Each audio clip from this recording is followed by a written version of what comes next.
Dipergoki ngintip gadis sedang mandi, Habibie murka dan bacok kakaknya.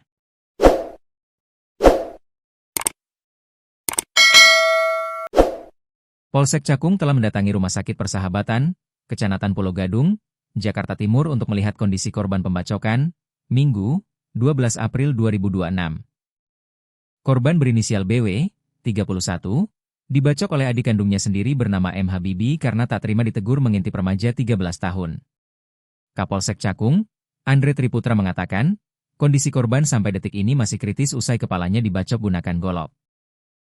Sementara luka korban hanya di bagian kepala saja, kata Andre di Mapolsek, Minggu. Menurut Andre, rekam jejak Habibie di kepolisian pernah tercatat sebagai tersangka pencurian dengan pemberatan pada tahun 2018 silam. Pelaku menjalani hukuman di dalam bui selama beberapa tahun setelah divonis oleh Pengadilan Negeri Jakarta Timur. Kemudian kejadian kemarin kami mendapatkan laporan terjadi pembacokan di wilayah penggilingan dari warga, ungkapnya. Menurut Andre, motif pembacokan terhadap kakak kandung karena Habibie merasa sakit hati dan tersinggung dengan ucapan korban. Kini, Habibie kembali menjalani kurungan penjara setelah membacok kakak kandung dengan golok yang diambil dari dalam lemari. Kami kenakan pasal 466 ayat 2, KUHP terbaru, Undang-Undang Nomor 1 Tahun 2023 tentang penganiayaan menyebabkan korban luka berat ancaman 5 tahun penjara, tandasnya.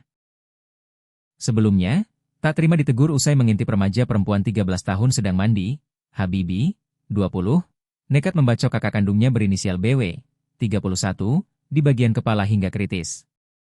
Peristiwa itu terjadi di Kampung Pedaengan RT Maret 08023 Kelurahan Penggilingan, Kecamatan Cakung, Jakarta Timur, Kamis, 9 April 2026, kemarin. Kanit Reskrim Polsek Cakung, AKP M. Zen menerangkan, pihaknya menerima laporan dari warga langsung mendatangi lokasi kejadian. Setiba di sana, korban sudah dibawa ke RS Persahabatan Rawamangun, Pulau Gadung, Jakarta Timur. Kemudian kami meminta keterangan sejumlah saksi dan lakukan olah tempat kejadian perkara, tegasnya.